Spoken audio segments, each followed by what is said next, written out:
Come on, come all. It's this week's Monkey Nut Punch podcast. Premature again.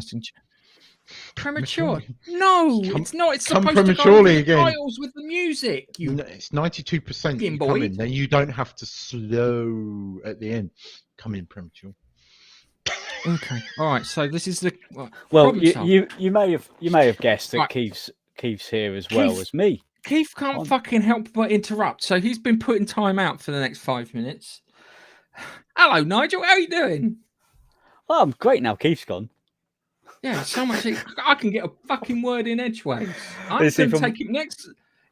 I'm going to fucking ban him from the stream if it doesn't let me finish doing my intro. I don't think he understands how it works because you're supposed to talk it as the music comes in. But no. He's like, oh no, you've come in prematurely. You've come in prematurely. Keith. Oh, Keith's come back and he's premature. That was before 5 minutes. Keith, do you understand? Don't worry. That was a very quick 5 minutes, Keith. Anyway, He's gone again. on this week's show, we will be talking about the final episode of the Expanse season 6, and it's the final episode of Expanse season 6, and I use that terminology quite wisely. We will talk about Boba Fett, which I'm so tempted to re-edit as a joke because I think there's enough material there to mine for it. We'll talk about Ghostbusters, Afterlife, and the Eternals. Nice. Have you seen the Eternals? I have not. Ah, bugger. I was hoping you would have. Right, now you can come back in the room and promise to be a good boy. I'm not. Oh, all right. Yes, I promise. Thank you.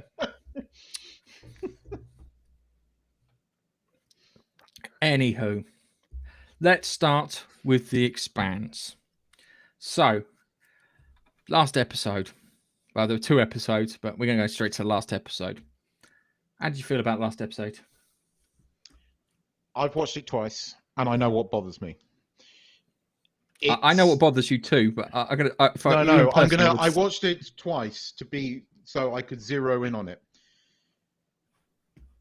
The bit where Naomi figures out what to do, right? How to get rid of the Pella.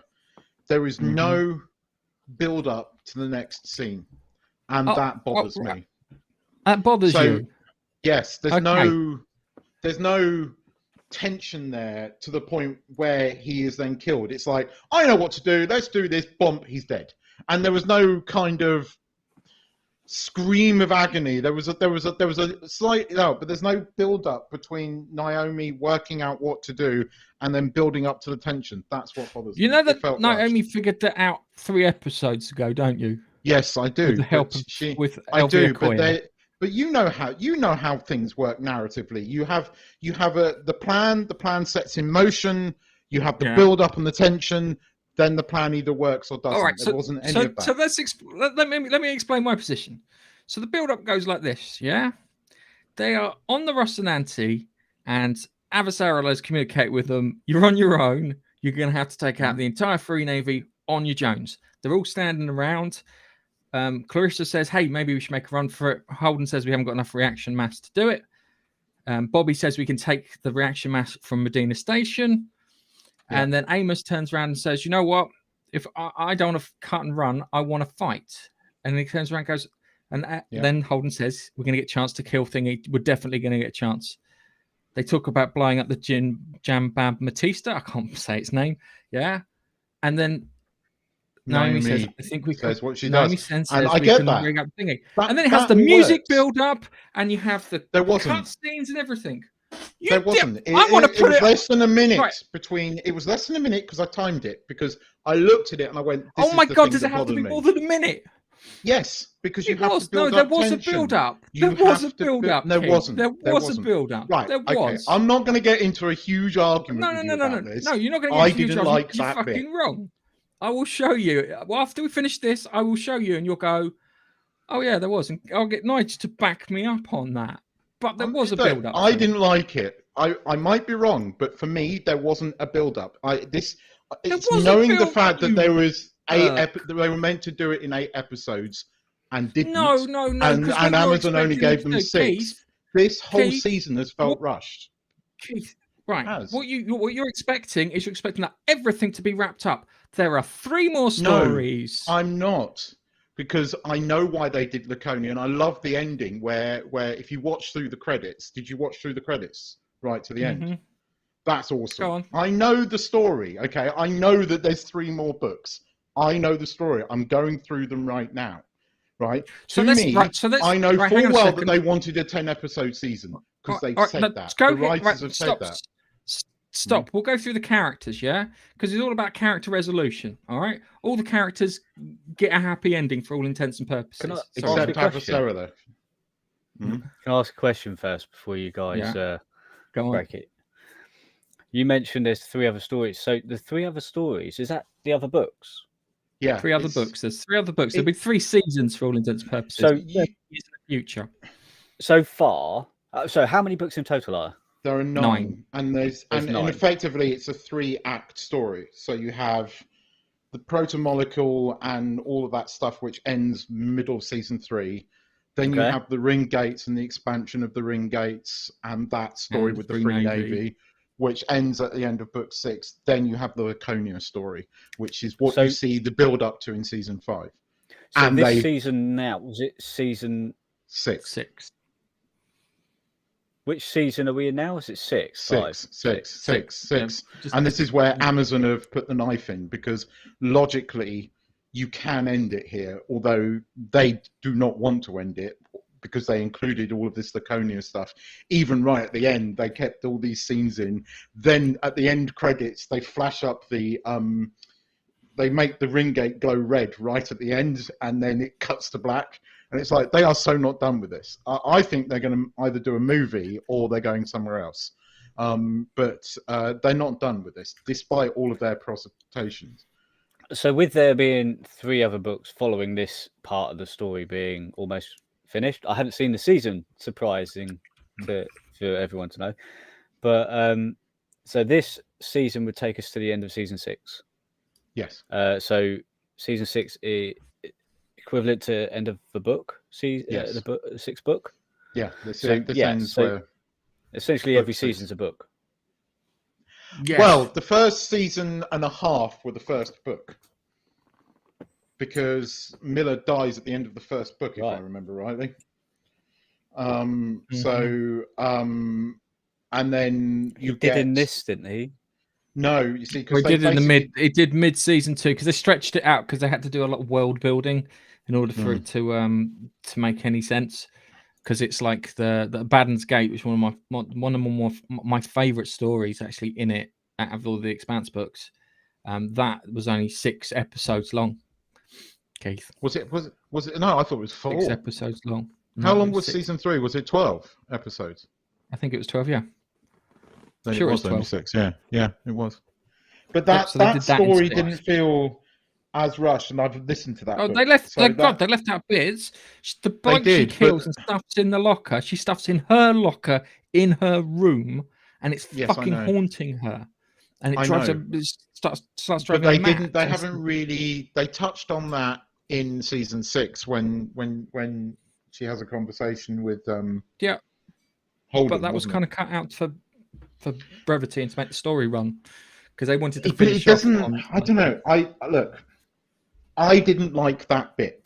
Okay, and it does. It's fine. I think it's a subjective thing. If it worked for you, that's fine. Keith, but we'll come back after we do this. We'll watch it. Yeah, we'll watch it, and then you can then turn around and justify to me how that wasn't a build up. Yeah, because you don't need 20 minutes for a freaking build up. That's a terrible wank. I think the fact that they wanted to have 10 episodes, they said they could do it in 8, and Amazon only gave them 6. You feel that throughout the whole season. You do feel that. I didn't feel that.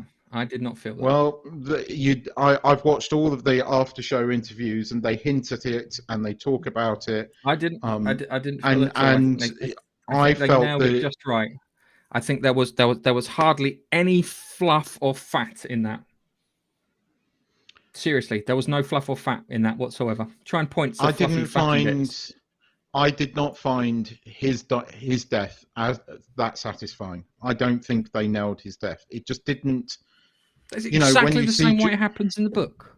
he's in the well. I haven't got to that bit yet, so I can't comment. But it wasn't a Joffrey level of pain dying, and it needed to be.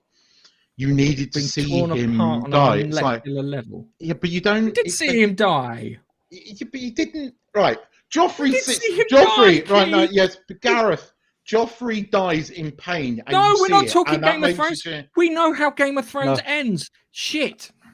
Yeah, okay, you're not going to hear me, so I I'm not can't going to argue hear. this. No, I'm not going to Okay. hear you because I never Yeah. watched Game of Thrones because I thought it was. not You know for when me. a bad guy dies and he has a satisfying death, you know, you're like, yeah. It's like when the bird got a fucking arrow through the neck kind of thing.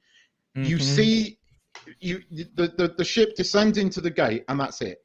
He at the last second realizes what's going on, but there's no Yes. like that. There's not even a scream really. There was just a No, belt a load because of it if you read in the book, it happens so fast he doesn't have the chance to. Yeah, I know. it's boom, he's gone in an instant. Do you know what, Keitho? You've got to remember something that we've always said. Go on. If a film or series respects the source material, and then I haven't they're got to not that going bit in the viral. book, so So if they have followed the death yeah, in no, the same look, way, you can't it's complain fair, about that. but I can complain in the fact that for me, he didn't have that death that I wanted him to have. It's a shame. He didn't have the death What that did- I wanted to go. What death Did you want to see him? What? I what I death wanted did to you see him after all the people he's killed, after everything. I wanted to see him suffer, and to A me, little bit of yeah, bit of blood, you know how many times Morgana in fucking Merlin stares at the thing. You just really want to see that bitch get stabbed, right? Right, you want to see that. You want to see that then get that comeuppance, and it just that bit didn't work. Everything else in the episode, other than Avasarala's last scene, worked for me. Avasarala's smiling and walking off. Oh I don't know, no! didn't That feel worked right. great. That worked great. That did. That worked she perfectly. smiled. That worked Well, absolutely perfectly. for Holden me. pulls the wool over her eyes, and He does the fucking she- John Sheridan from B5. Yeah, he does. But We can't be head of the Rangers. All right, I won't be head of the Rangers. I'll be head of the ISA instead. Bye. I'm now president. Fuck you.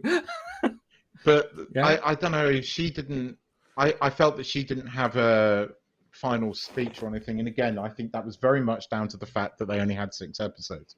Why does I she think need a there's a- final? Keith, why does she need a final speech? Because she's one of the greatest female characters in sci-fi in a very long No, time. no. How does that contribute to the story? It's not about Right, look. like Keith. Is Like, it- now, this is my subjective. turn now. Hmm. My turn before I put in time out. All right, my turn. Yeah. So, as far as I'm concerned, all the characters, yeah, they all got a hero moment. They got a close off, and they got something for the future. Okay, and it all worked out really well. All right, so you got Draper. Draper was going to have her Susan Ivanova moment when she was going to ram the Pella. Okay. Fortunately, a friend Walker got there before her. All right. She had to then step out of the fight. Okay. She then becomes head of the transit union with some trickery towards the end. Yeah. So she got her future, and she knew that Marco got killed. Yeah. So we got that. Right. We've got Peaches or Clarissa. Okay. Yeah, Clarissa that was nice. is now part of the crew.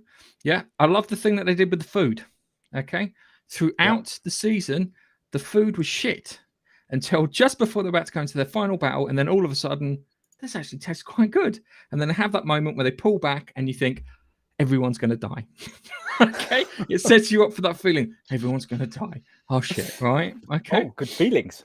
Nothing. Oh, yeah. bad. I good thought they were feelings going to here. kill out. I really thought they were going to kill out Avasarala. I really did think they were Okay, going to all kill right. her. So anyway, Peaches does that thing, and she has a moment where the ship gets hit by the railgun round, doesn't quite do as much damage as it should do, and she has to go and fix the reactor, and it looks like she dies. Yeah. So she has that moment where she fixes the thing with the ratchet strap because Amos believed that she was good enough to do it, and she was good enough to do it, and she proved herself. Yeah. So she had that. Then she's got the implants. The implants are killing her off slowly. It says she's got about 5 years left to live. Okay. Yeah, I knew So that. there, boom. She got a thing to be a hero, and she got something for the future. Agreed?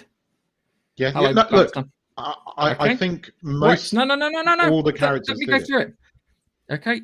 Amos, Amos had his moment. Okay, he rescued Bobby after she fucking drained all the power out of her power armor. Yeah, saved her life, and now he's gonna be Peach's carer. Yeah, and that's why I had the thing with the pins. Yeah, so they were kind of like siblings, sort of thing. Okay, so Amos has got that for the future. All right, Bobby.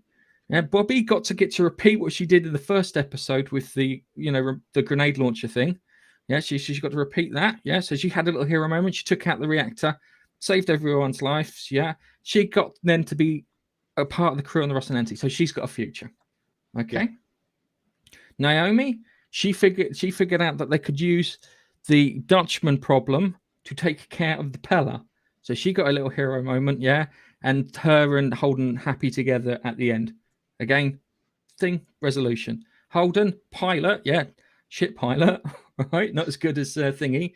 Okay, he got to pilot the ship, save everyone.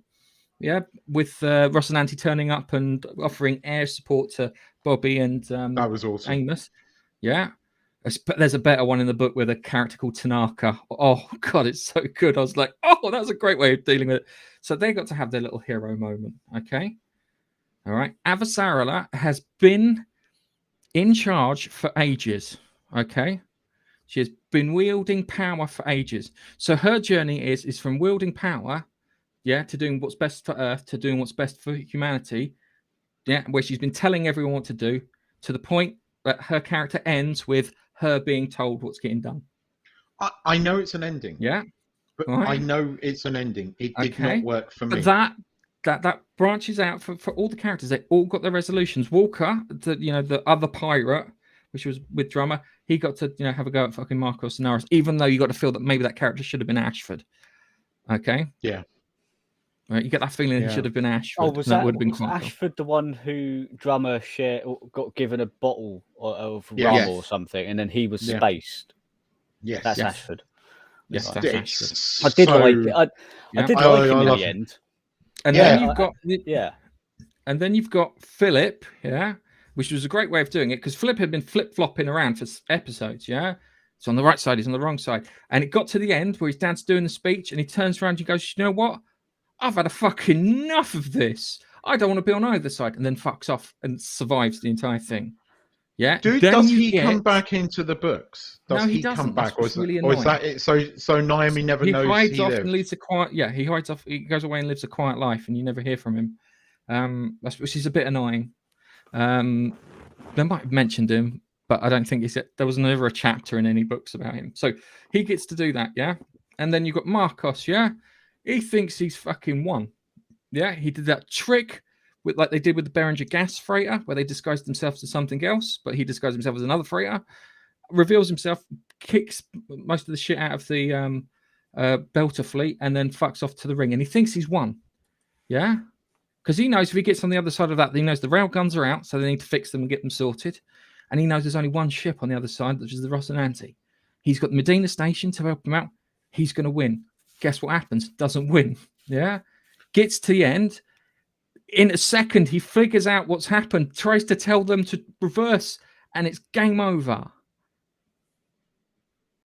And I think all of those bits worked. If you look at it from a character perspective, they all worked. Look, mate, I respect that it worked for you. I respect that it worked for you. I'm not saying you're wrong.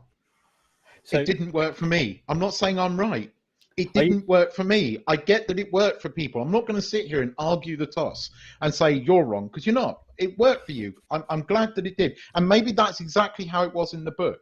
But for me, the bit where Duarte phones him and says you're not having the ships, if it was me doing it, I would have had him throw a wobbly or at least thrown something in frustration. Then that because you see that frustration. Right now, hang on a second. No, because that's how a child reacts in that instant. This is a person who's trying to keep everything under control. He knows he needs to present himself in a certain way in front of people. He can't lose his rag in front of people. You noticed, he wasn't like the typical bad guys. You failed me, bang, killed you, He only did that for extreme measures.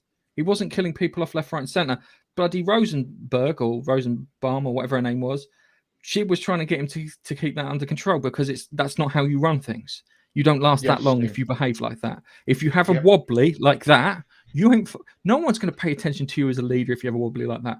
Yeah, no, but nobody would have seen that. Because I wouldn't have said have a wobbly in front of somebody. I wanted him to throw something in frustration, then regain his composure when he came in. He was frustrated. You could see it. He just did it in his eyes. You saw it, but not enough.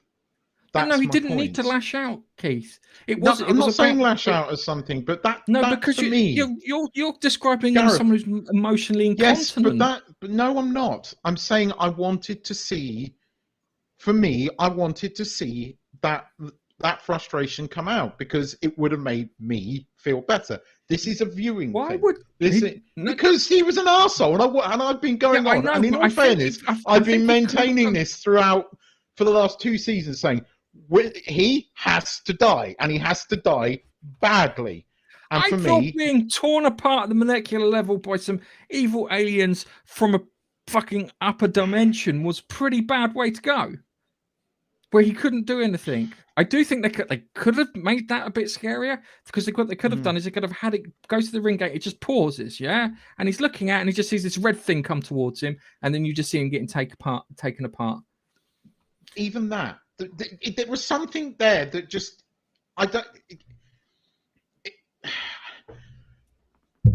I don't know how else to say you this. Built it up, Keith.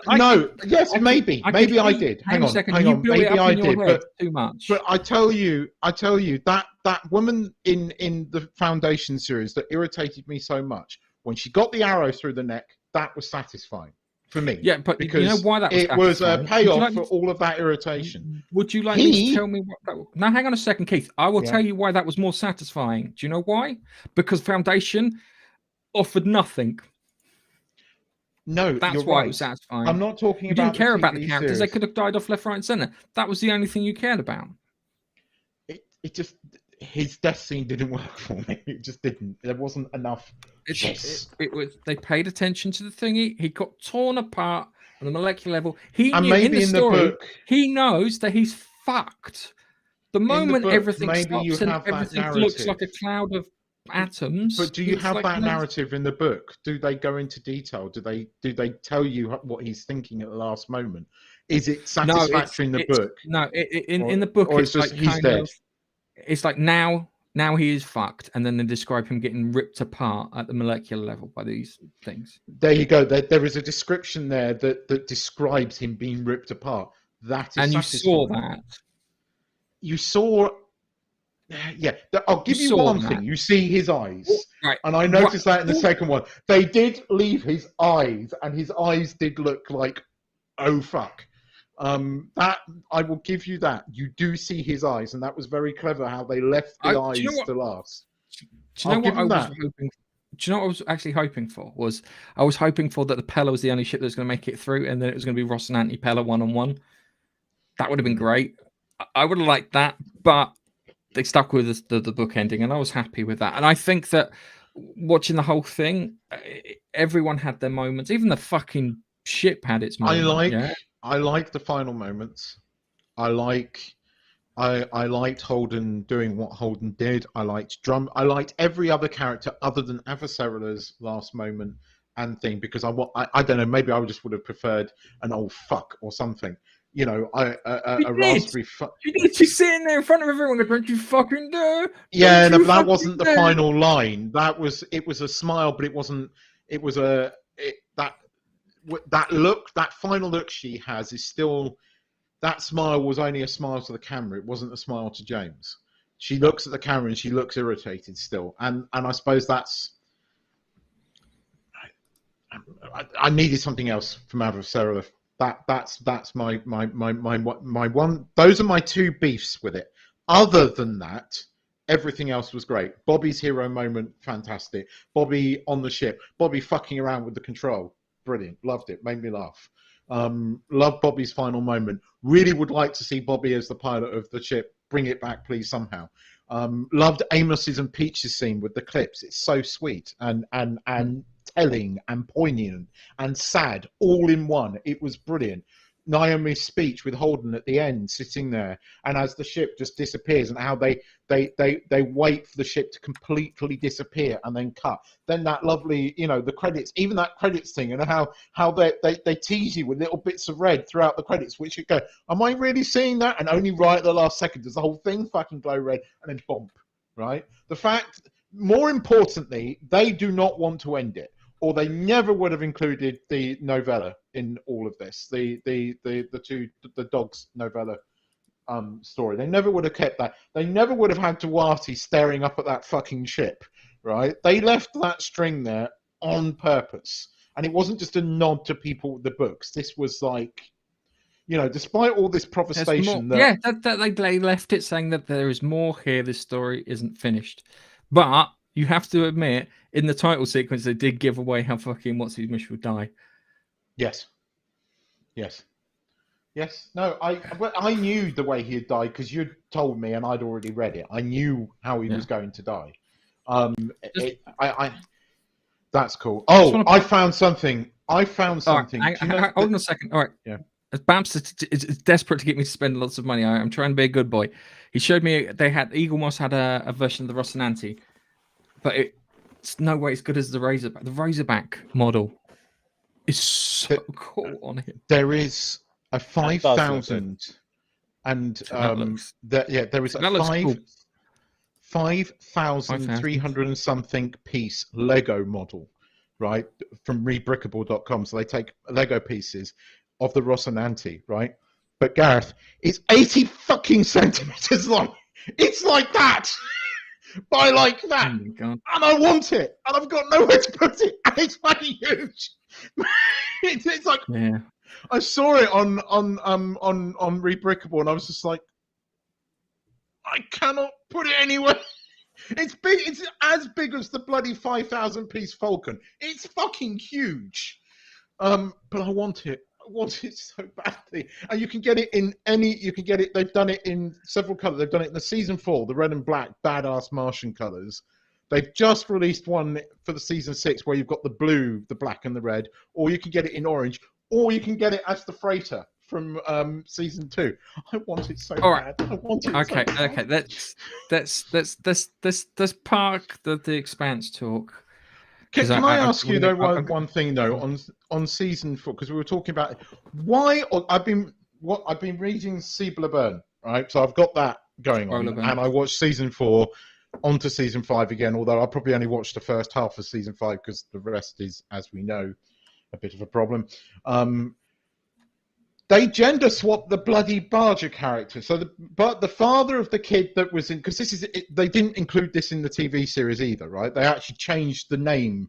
They got rid of the character, right, and changed the husband's name to another one. They kept the wife's character's name, but they name changed the other character, right? And they basically gave him her role and him and her his role in the book, because he was the father of the kid that got turned into a protomolecule zombie in the first half of season 3, right?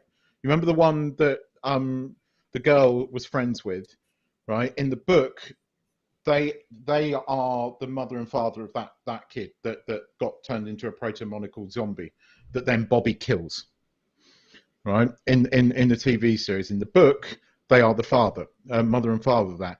It is him that blew up the launch pad. It's him that was the terrorist. But in the series, they swapped it, and I don't see why they did that. I can, having read all the books up to that point, I can understand what they did. I can understand combining Drummer with numerous other characters because Drummer is badass. But why did they do that? Because that just feels. I was more annoyed at the fact that he didn't have the Havelock character in there, because you read quite a lot from his perspective.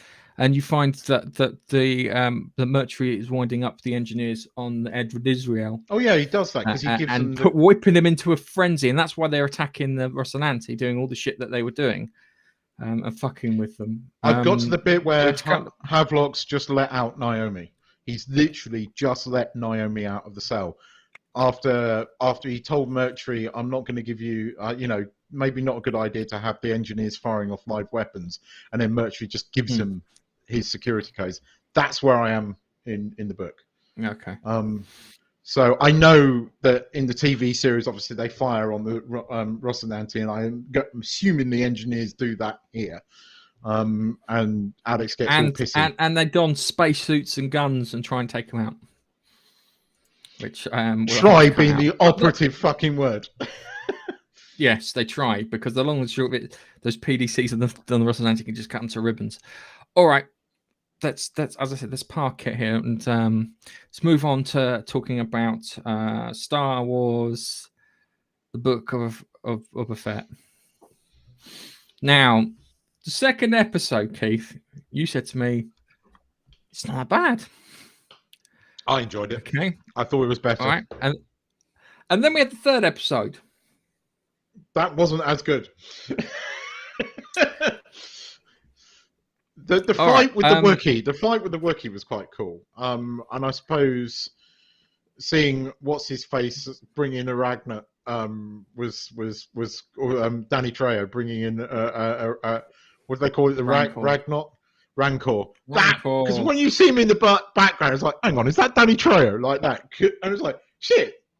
You know, I think it would have been cool if Danny Trejo hadn't said anything, and that would have been his part. Just sat there silently and then gone off. That would have been kind of cool, actually. But this is the thing that gets me. Yeah? With anything from Disney, it tends to be this surprise woman. All right, that's the thing that they do, and I'm sure that the woman who runs the casino is going to be the one behind all of this shit, and it's not going to be the Hutts or anything, and it's going to be the woman because they keep focusing on her. And I've seen her in other things, and I'm sure that's how it's going to go. Okay. All right, so we had the first episode. I want to recut this. I really do. I want to recut it so it's like kind of, you've got Boba Fett and he's like, how can I put it? He escapes the Sarlacc pit, passes out, yeah. He wakes up, he's got no armor, yeah. And then he's like, I think I've been bummed by Jawas. And then there's like his story of trying to get revenge on the Jawas and getting his armor and stuff back, because that's a bit more exciting than what I'm watching at the moment. It's fucking dull. That's what it is. It's fucking dull. Someone took a screenshot. Hang on. Someone took a screenshot of the Moped Squad. Yeah. And they went, there is not a drop of Star Wars in this frame. And I was so annoyed because it's like, fuck, that's the observation I should have made. Yeah. Because it's so obvious. It does not look like Star Wars. I have no idea what they're doing. This is shit. Please stop. This is aggravating me now because I watched it and it was after I watched that second episode, and all I want is one scene every episode of Boba Fett beating the shit out of someone. Yeah. Second episode, they gave that to me. Walks into the bar, beats the crap out of a load of people, has a drink, walks out. That's Boba Fett. Yeah. He's supposed to be the second hardest person in the fucking Star Wars universe. I have no idea why on earth he's so pathetic. Yeah, I will agree with you that they need to give him I know why, because this is how it's going to go. Surprise woman. Okay, they do need to give him a little blue pill, a bit more. He needs some blue pills to get aggravated again because he's not badass. He was more badass in Mandalorian. Yeah, right. If you wanted him to be badass, yeah, you should have had him in the thing with the back to tank. The Wookiee attacks him. Yeah.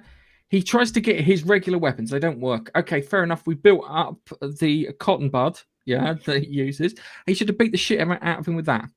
Yeah, he should have done, broke both his legs. Not killed him, just beat the crap out of him. Broke both his legs, okay? Handcuffed him and turned around and go, right, let's deal with this. Just him on his own. Oh, guess what happens when he gets in trouble? Who turns up? Guess what? The expression, surprise, woman. You're right. The thing that annoyed me actually was that the effects in that third episode with the really weird 1950s-esque bike chase gang, which, by the way, really they're the takes me mods out. From Quadrophenia. They're the mods. Someone watched Quadrophenia and they want the other biker group being the rockers and that lot being the mods. And ironically, they went mods and they went, oh, cyber mods, like cyberpunk. And that's what they've done in a fucking meeting room. Yeah, it doesn't work. But shit like that all the time. The effects were shit in that. I mean, they were genuinely dreadful. That's the Keith. That's the least of their worries. That is the least of their worries. tell a story, make it interesting, pull me in. Yeah, that's what I want.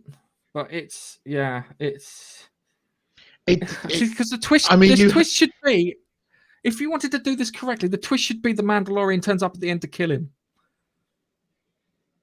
But it's going to be surprise woman. It's going to be Katie Sackhoff turns up to kill him at the end, isn't it?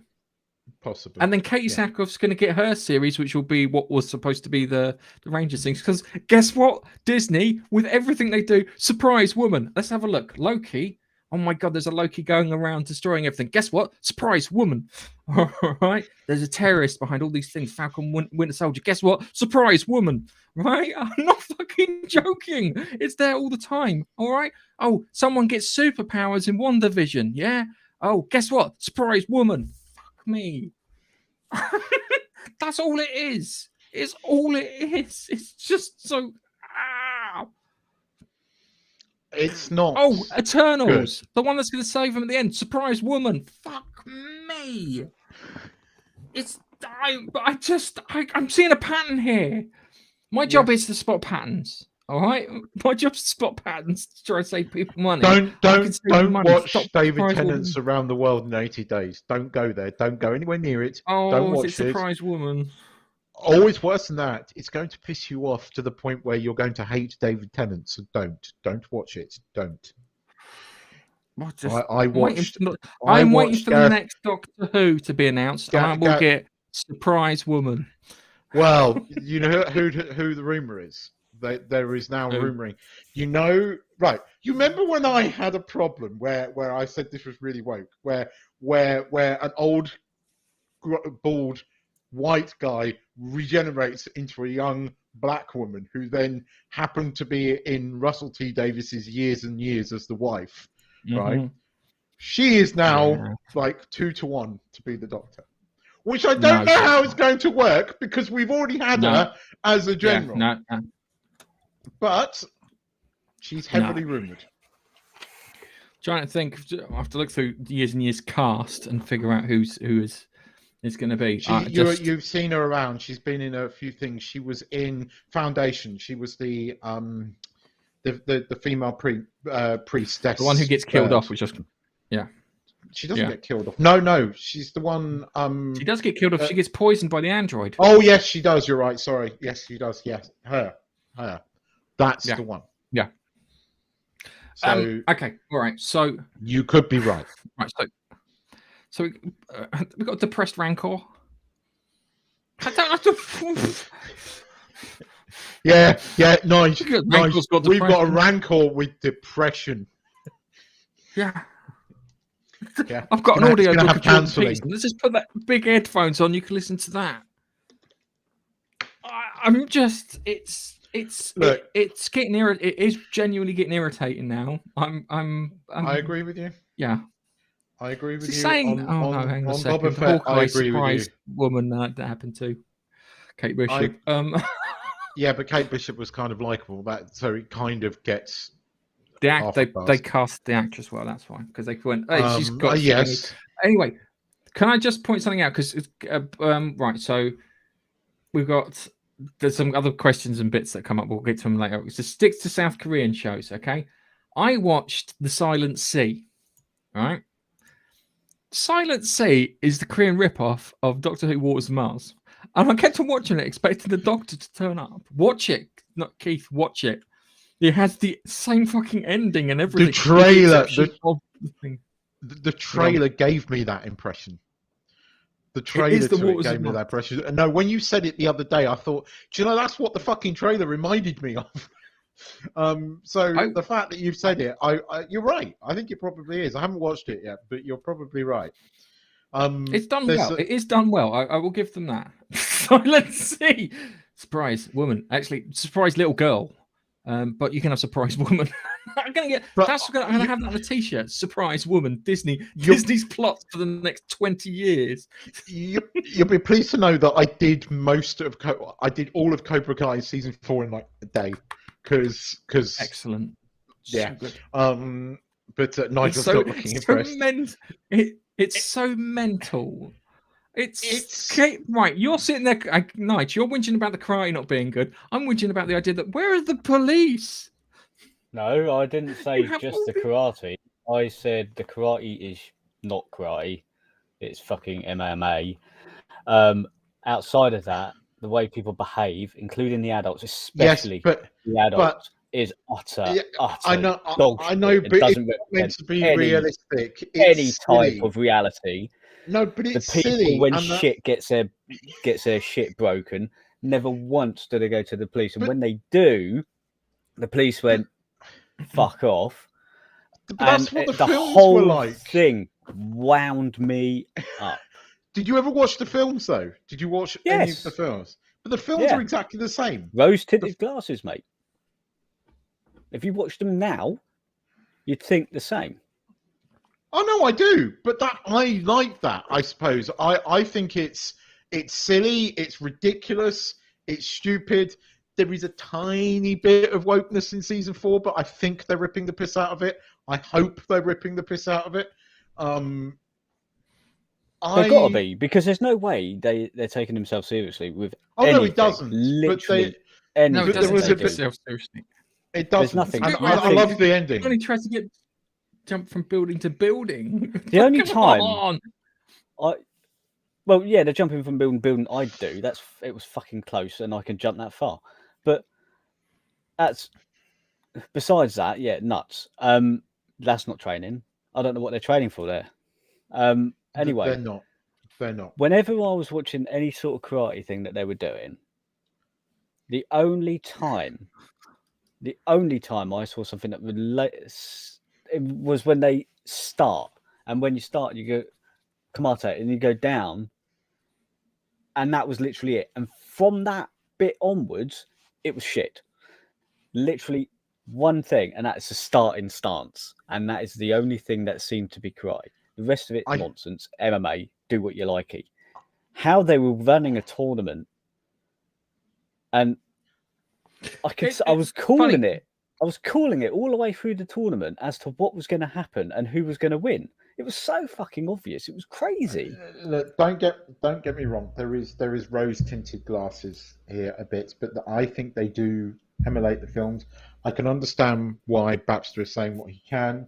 There were moments in season 4 that made me go, and actually I found Daniel really irritating and needed to see him get punched, and that didn't quite happen.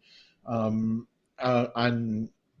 I thought at one point when they were going to start doing their dojo together, I thought that was a cracking idea. Actually, I was looking forward to seeing a mix of styles and them saying, right, today I'm going to do this, and you're going to. But for some reason, it took them like 3 episodes to figure out that they're going to do alternate classes. And you thought, surely that would have been the literal first thing you do. This guy's a businessman. He would have known strategy. How was that not He's a thing? Car salesman, Nige. He's a car salesman. So what? You got a difference. It was literal common sense. Second account. I don't like his daughter. And then the fact that he's still, despite seeing everything to do with what the kids are learning, blah blah blah, and how Johnny's doing things, he still thought his way was the only way, despite going over to Japan in the previous series or whatever, meeting his old nemesis, finding out a different way within his actual style, getting beaten by it. Yet Daniel didn't learn. Yeah, but did you see the final? Have you seen the final episode yet?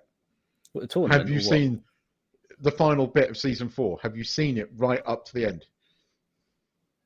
I can't remember it. I think I right at the end. His nemesis from Japan. Oh yeah, I saw that. He joins the forces. That's cool. So I want to see that. I want to see season 5 for that, because I thought but it's more of the same. Probably. So but you either like it or you don't, and I get why people don't. There were moments in season 4, I admit, that wound me up a bit more so than the last three seasons. But actually, towards the end, I got back into it. It's silly. I'm not taking it seriously, because unfortunately, if we were in a day and age where there was a lot more great TV, maybe it would have bothered me more. But I think compared to everything else at the moment, this doesn't bother me. Maybe that is a sad state of affairs. But the bit where Matey Boy comes back and Silver, is it? With the hair. Yeah. He comes back and he's buddying up with Kreese. And he gets him back to his place. We're having some shampoos, blah, blah, blah, blah. Suddenly, out of nowhere, Kreese is arrested for assault on Fat Boy, who is just a fucking pedo. And the fact that the police are fucking there, yet when Kreese is reported to the police for previous shit on people's property, their businesses, running a gang sort of thing, the police aren't interested. But when his co-dojo sensei tells the police, they're straight on it, mate.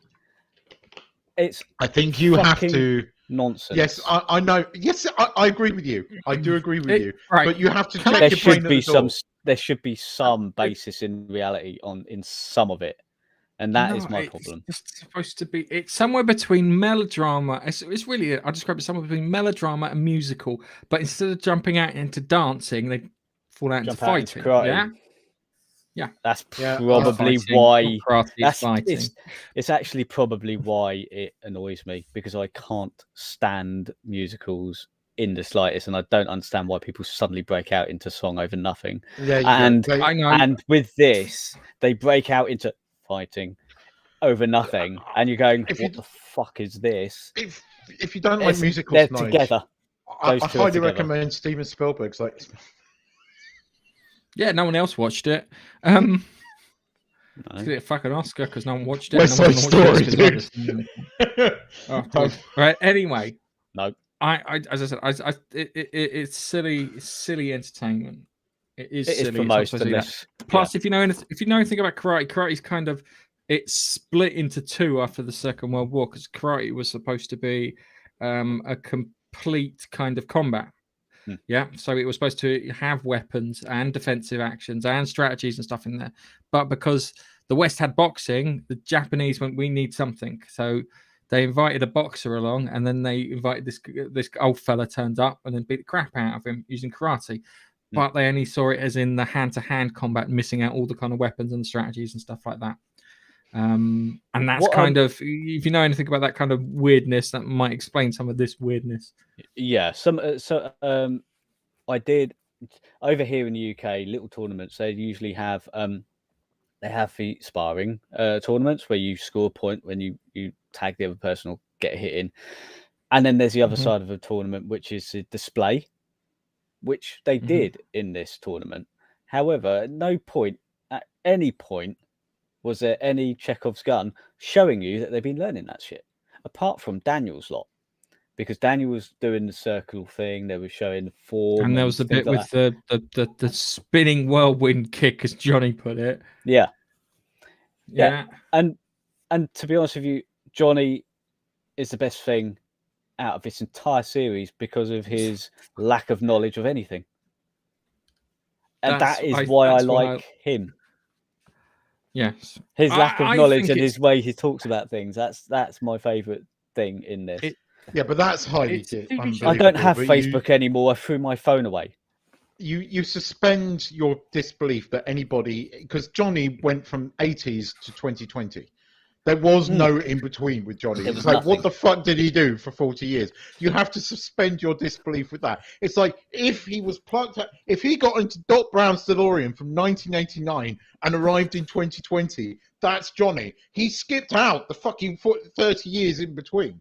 Do you know what, Keith? I think you've just confirmed that Back to the Future and Cobra Kai are in the same universe. They fucking feel like confirmed. But I like Johnny in this a lot as well. Despite but I don't know. There was a couple of things in season 4 where I think I don't know. The only person I like is Johnny. I admit like Daniel. that his wife's all right. I don't. No, I his don't wife's like fucking Daniel. irritating. She's irritating. However, she was trying. She is the only person who had adult thought in her head and went, "We should report this to the police." Yeah, and then nice, that was nice poo-pooed, and she never stuff. mentioned it again. And so then, since then, yeah, she's gone back to being irritated. But then, yeah, it's only Daniel. Miguel sometimes has his moments because he's with Johnny, but outside of that, the girl, Daniel's little girl, annoying as fuck. Can't stand her driving around in Mercedes Benz. She's the most annoying person. Next to her being the most annoying person is her rival. Those two are on a par at being the most annoying people. Yeah, but at least you had. I mean, Series 4 actually generated some sympathy for her. For who? Whereas for Tori, none, zero. You come on, be a human being. No, nothing. You can be down on your luck and down on your thing, but you can still be a decent person. What, am I wrong? Yeah. I think no. Hang on a second. You have to realize that this is done from like character perspective. So her journey will be her redeeming herself. She does redeem herself towards the end, and she is going to in season 5. Tell everyone she'll never redeem herself. Not in my eyes. Okay, only fine. Johnny. Doesn't matter. You don't like it. There's only Johnny, and Miguel is all right. Shall we talk, Gareth? Are we going to talk about the? Yes. See, I'm not alone. Right, Ghostbusters then. Ghostbusters Afterlife. Sorry, I've not seen it. You haven't seen it, have you? I always love this. I'm gonna have to. I think right. This is how I see Cobra Kai. It's silly and it's fun and it's something I fucking need because I need something ridiculously and good entertainment. Yeah, and if you're taking it seriously, you've misunderstood what the fucking point of the story is. That's my thing. About it. You not just sit there and enjoy it. Not miss the thing. It's no. Okay. Look, it's everybody's perspective, but Ghost. Look, I finally saw Ghostbusters. And I have to say, I think that certainly in my top 5 films of last year. I love that film. You already 5 decent films out last year. Dude, I loved Ghostbusters, No. Spider-Man, Venom, and something else. I can only get 4. Okay, I loved it though. I really, really, really enjoyed it. Top 5 films of last year. Yeah, you're probably right. Top 5 films. There was 4 released. I can only name 4. I think I loved it so much. You seem to be about it. But they were all top films of last year. Oh, there's Suicide Squad because I'm just watching Peacemaker. Oh yeah, okay. That's Suicide I've just watched the first films. Episode of Peacemaker and watch it. I want to see if you have the same opinion as me. But Ghostbusters, I loved it. I really, really enjoyed it. I haven't got a bad thing really to say about it. It didn't run slow for me. I didn't feel it run slow. I think it built nicely. I loved what's his face in it. And I knew that he would end up being the key. I just because I knew he was. You need to get a bit more detail, mate. That makes no fucking sense. Try again. Well, I knew he was going to end up being one of the dogs. What you're supposed to say, the teacher who was teaching him at summer camp, Paul Rudd's character, who we kind of see throughout the trailer. I can't remember names. He knew that he was going to become the key master. There you go. That's better. Thank you. That's right, because otherwise that doesn't make any sense. It's like it wasn't Ghostbusters. The guy with the thing, and he's got hair. I'm used to remembering names and details. You know what it's like. But I liked it all. I loved it. I loved the ending. I think the ending is brilliant. Actually, the ending got me almost gushing. I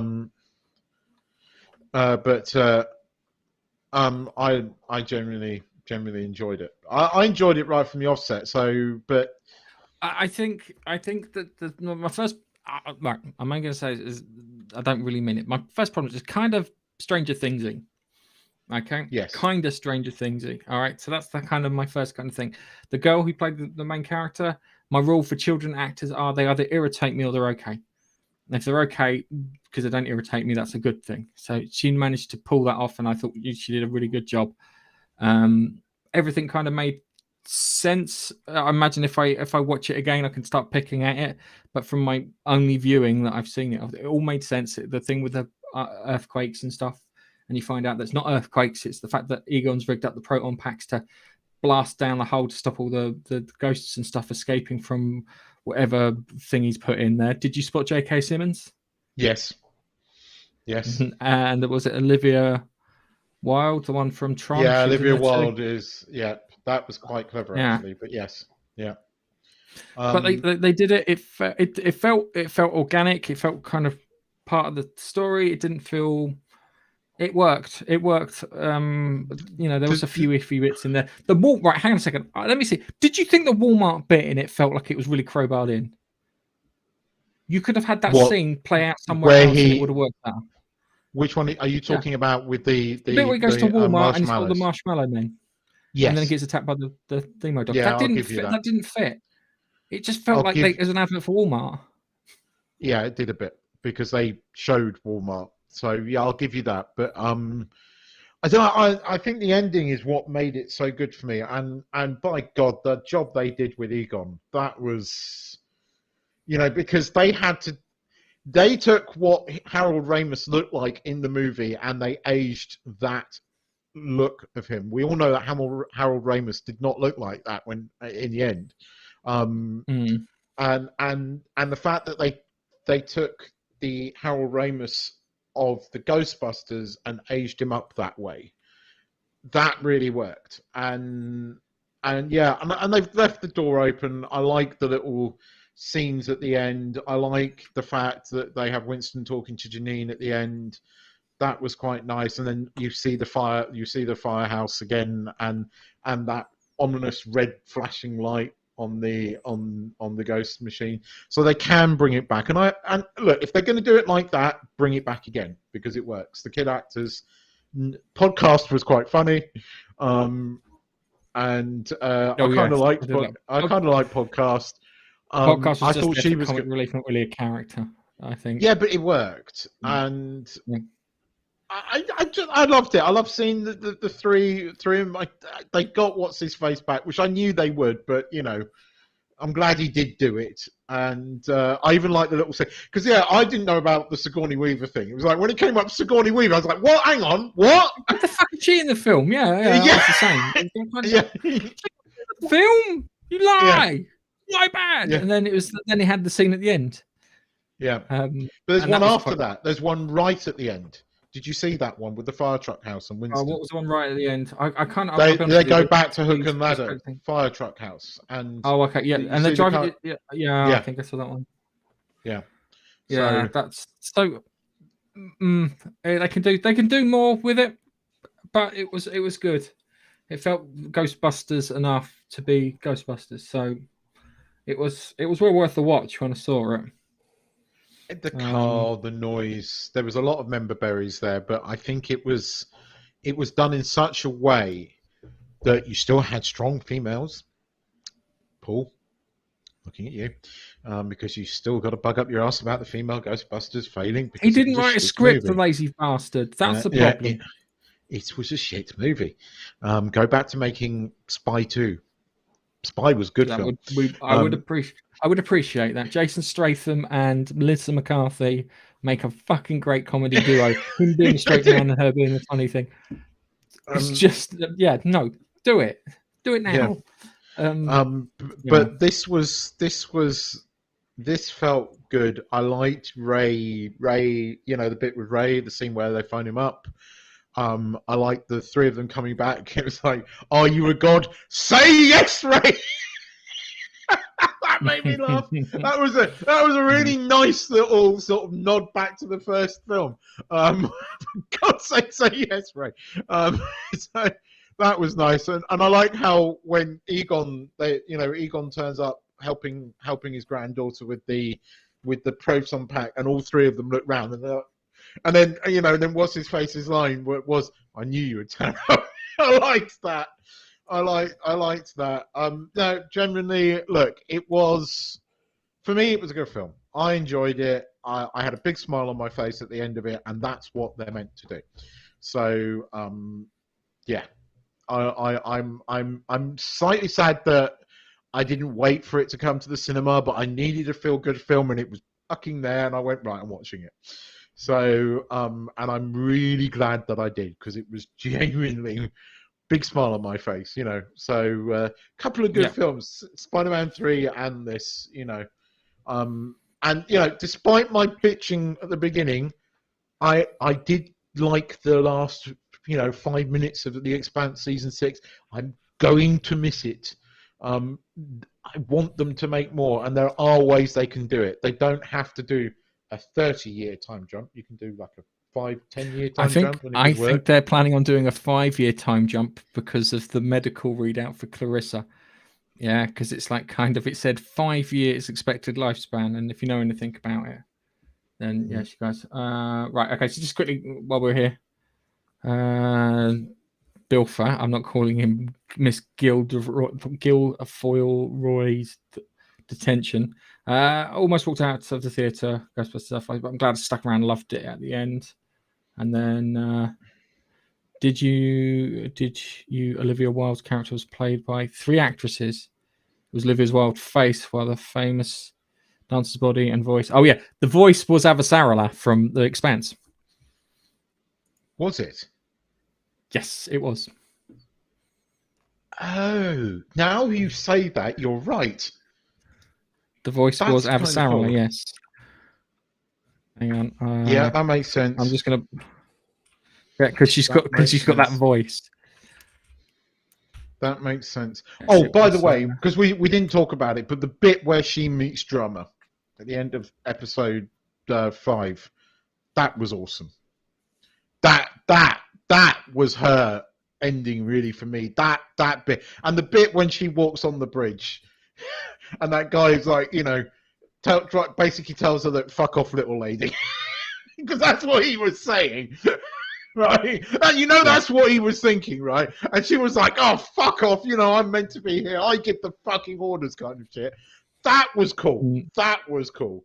I know you don't like Anaj. I fucking adore her. She is like hands down one of my favorite characters of all time. I love her. I want her to be my granny because I want a sweary fucking granny like that.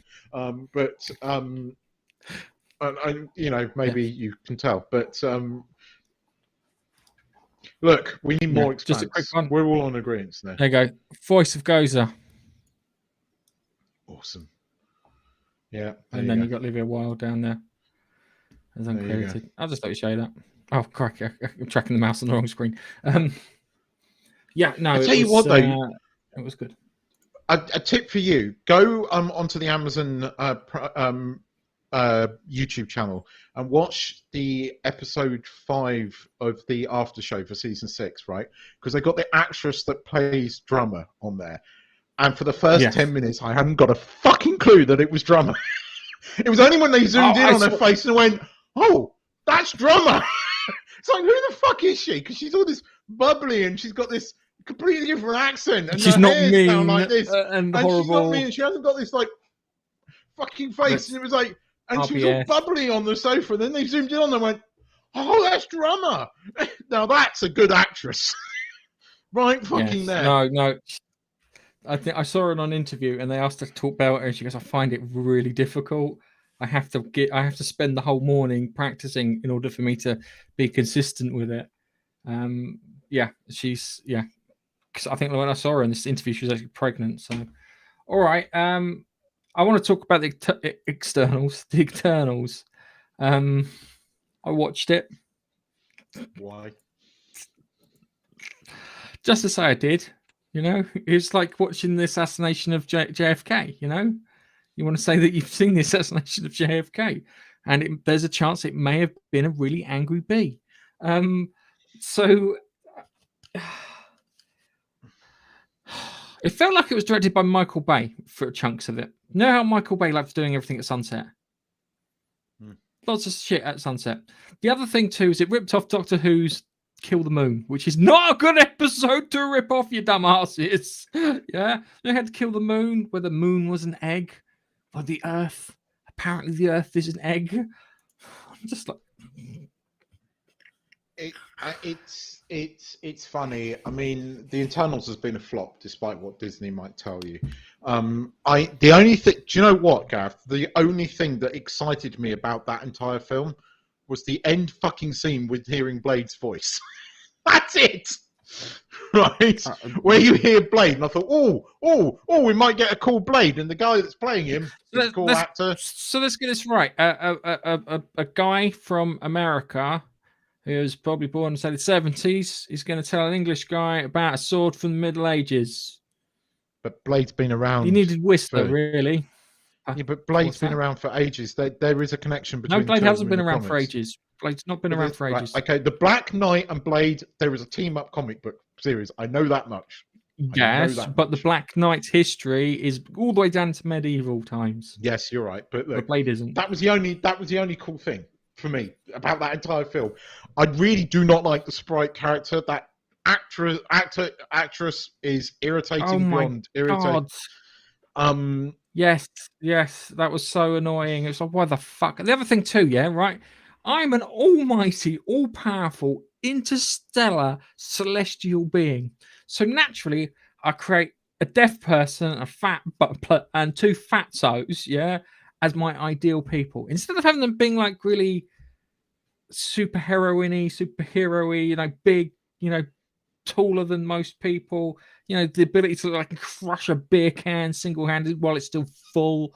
Yeah, no, I'm going to create a fat black man with a sassy attitude and he's gay, yeah, and a deaf fucking speedster.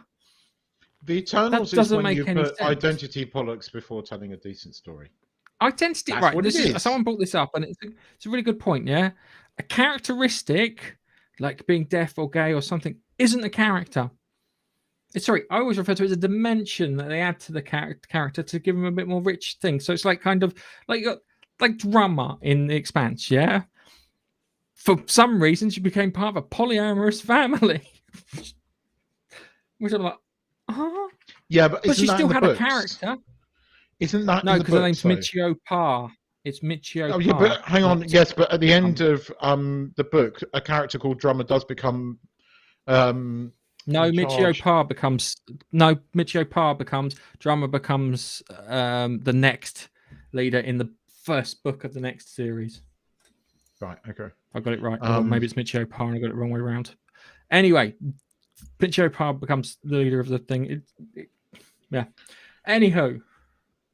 Right, so there was a question. The Eternals is shit. Yes, Eternals is shit. Eternals is complete shit. There's a question that Wilfer put up, which I wanted to keep.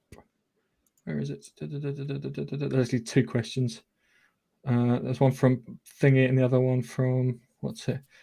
Yeah, Disney ruined. I forgot the Muppets. They ruined the Muppets as well. Still not happy with that. Where can I find it? He put although technically the Muppets Christmas Carol was shot under the Disney banner. And that is one of my favorite Christmas movies. I love the Muppets Christmas Carol. All right. Considering we both watched The Expanse and B5, and we could say probably both reached the same conclusion, which one's better? That's fucking difficult. That's a toughie. So okay.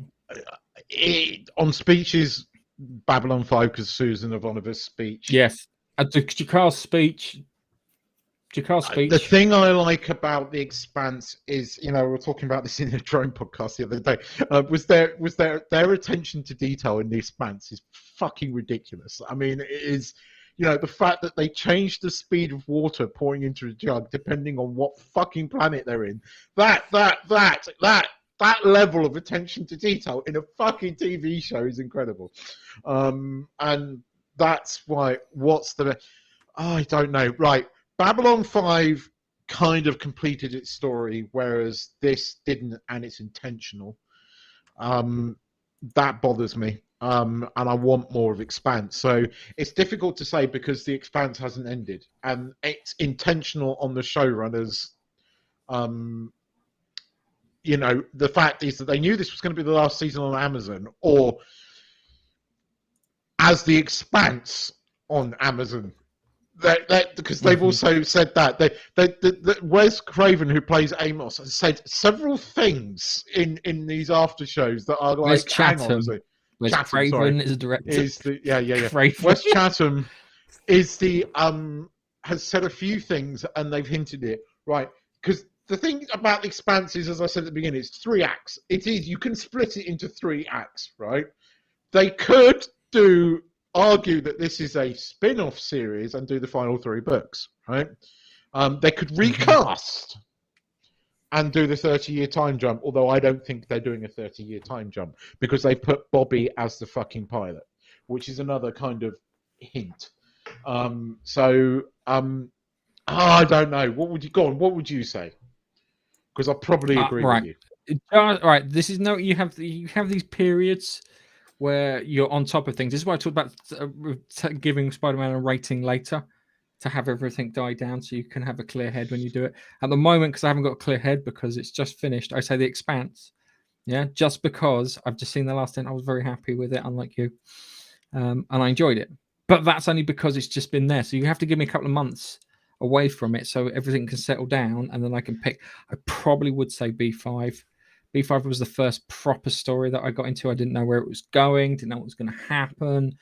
Felt really good. It was like a big difference because every time science fiction was trying to be Star Trek at the time. Yeah, everything was trying to be Star Trek. And then when B5 came along, so you had Sequest DSV, which was trying to be Star Trek. And then B5 came along, and all of a sudden it was like, no, we're not going to be Star Trek. We're going to tell our own story. We're probably closer to Lord of the Rings than we are to Star Trek in storyline telling wise. Yeah, but you swap out the elves with Minbari, etc.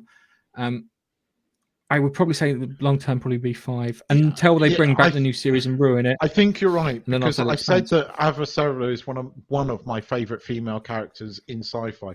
My favorite female character in sci-fi is Susan Ivanova. So on that, I'd have to say B5 because she slightly tops Ivanova, Avasarala, because not only does Ivanova would say fuck a lot if she could, she would also follow through and kick your ass. No offense to Avasarala, you couldn't kick their asses like Ivanova could. Yeah, that's true. And that's just reminded me, what the hell was in season 4 of Cobra Kai with the effing and jeffing? That really took me out of it. There's a few fucks in there. There was a few F's and Jeffs. I have to go back and watch it. I'm sure I didn't. Watch the last episode.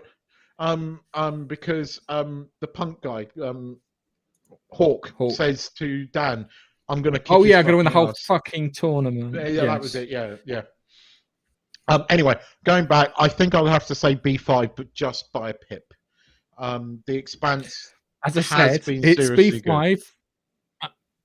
It's Expanse at the moment, and then I'll probably tend to B5, and then when the CW version of B5 comes out and ruins it, it'll go back to the Expanse.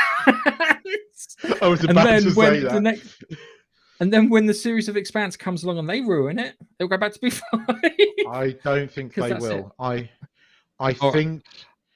think these guys have got plans. Do you know what the worst thing is?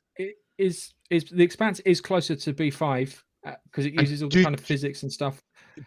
Did you know? Because I didn't know this, and I'm wondering if you know this. On March there is one more book. There is a short novella coming out which is set after Leviathan Falls. They're releasing a book that collates all of the novellas and short stories in the Expanse universe, but there is one unreleased short story which takes place after Leviathan Falls. So it's a bit fucking difficult if you know how the book finishes. I know, but it takes place after Leviathan Falls. All right. Okay. Anyway, so let's move on to our last question. One thing. No, you've missed your 10. No, because I just wanted to ask you. What are X-ray episodes on Amazon? Because there's apparently 5 mini episodes. I have to find the X. I didn't bother looking. Apparently, there's 5 of them. Right. I haven't looked. I'll go and have a look. So, Nige, perhaps there's got a request here. Can we talk about Nigel's Monkey Island?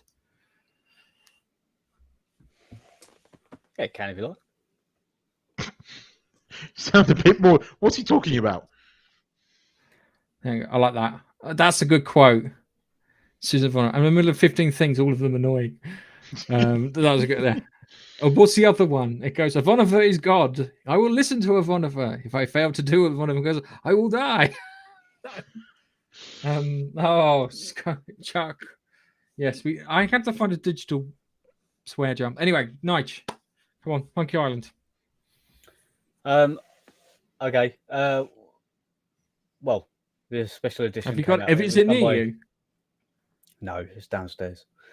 Unfortunately not. The only way you could do it is if you shared pictures from the Instagram. But if you want to really see, go to our Instagram page. It's Monkey Nut Punch. Make it focus all on Nige. I'll put it there. Rather not. I'll bring up the Instagram page. Keep talking while I bring up the Instagram page. Essentially, it's a box about a foot or so high, for about 20 centimeters wide, and it's got all this stuff in it. So you get all 5 games, the 3 original ones, and then there's some other bits in there. So if you know anything about Monkey Island, you get the. It's all very juddery. My end, my internet's not great today. Yeah, quite a few little bits here and there, and then you get all 5 games on a USB stick. That allows you to play on Windows, whatever Windows you've got. It's a USB stick, and you've got disc 22, which is a fake disc. I don't actually know if there's anything on disc 22 because it looks to be a working floppy, but I've got nothing to test it on. A floppy disk drive reader. I haven't got one. Where the fuck would you find a floppy disk drive reader in this day? I've got 2 at my parents', believe it or not, USB ones that will probably work. So when you're back in the UK, we'll test it. We'll see if there is actually anything on there. Who knows? If it works on Windows 10, I think Windows 10 has a floppy disk. You driver. never know. It might be an Amiga disk or an Atari disk. Yeah, it could be. And these here that are being shown on screen, the Dial of Pirates, basically that was to get into the game, so anti-piracy.